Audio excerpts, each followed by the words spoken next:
So what this technology does is actually creates an opportunity for businesses to interact with people in a way that's almost like the telephone. There's a way to more personalize the messaging in a way that was not possible at all in the advertising that preceded.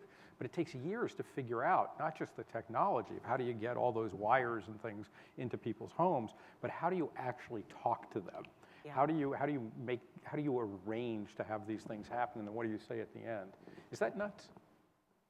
Okay, they've heard me do this before, so it's I think there was probably some eyes rolling in the back. But anyway, it was interesting to hear you say that and to look at that, because that's in effect what that diagram is about. How do you use advertising to start speaking more and more personally to human beings who've never been able to be spoken to personally through the medium of advertising? Absolutely. Yeah.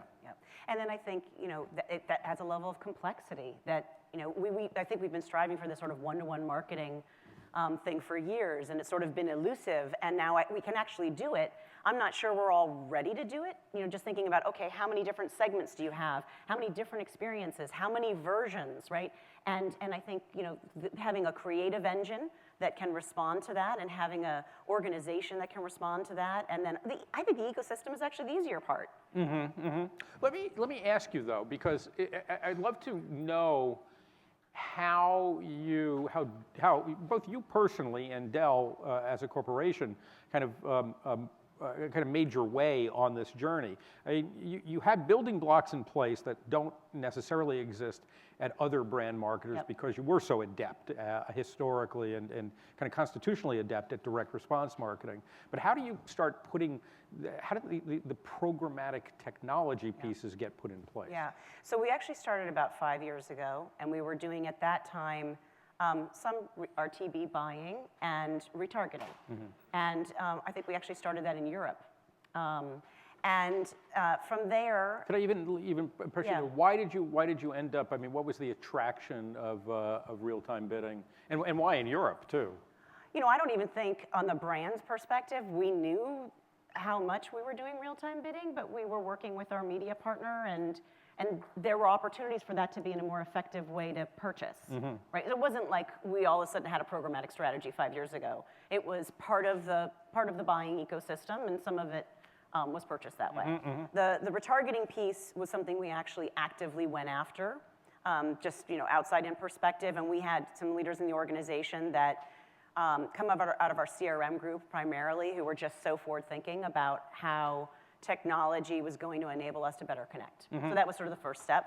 And that part was just fairly simply that, hey, they've already expressed an interest in something related to us. They landed on our site, cookie. Right. So let's go back, because odds are they are a better target than someone who has not expressed interest before. Yes, and of course, very positive results from that. And then we started to do that globally.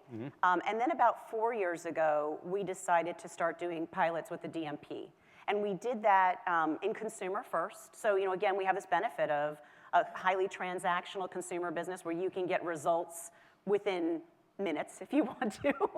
We typically wait for a little bit longer duration. And then we've got the relationship business, which is a much longer burn, and you have different metrics and KPIs. So we started the DMP in the transactional business and our consumer business about 4 years ago.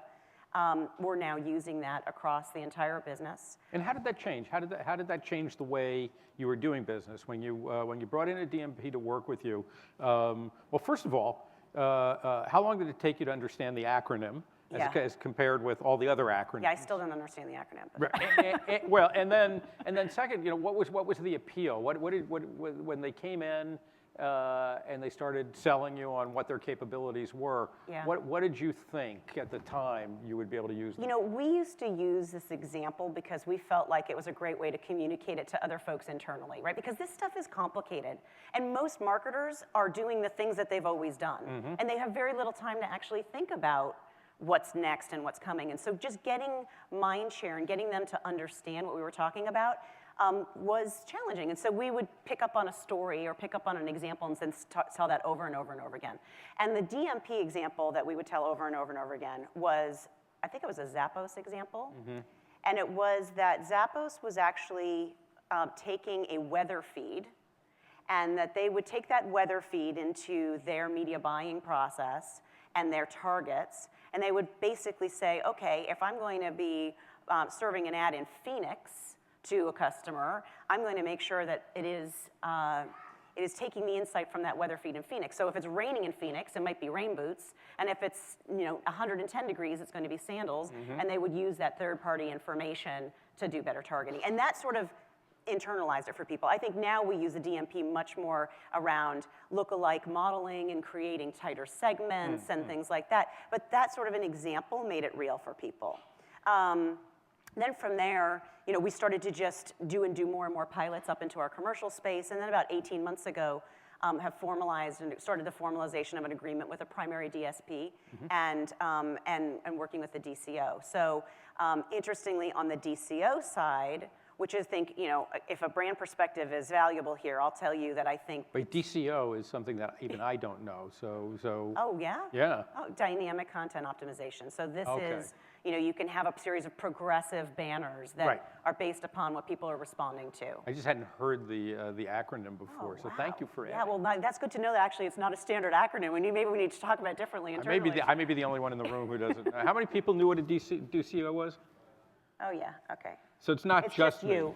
It is just me? Yeah. Okay. Oh, well. But we actually applied the DCO first in our commercial business. So we used that at the top of the funnel.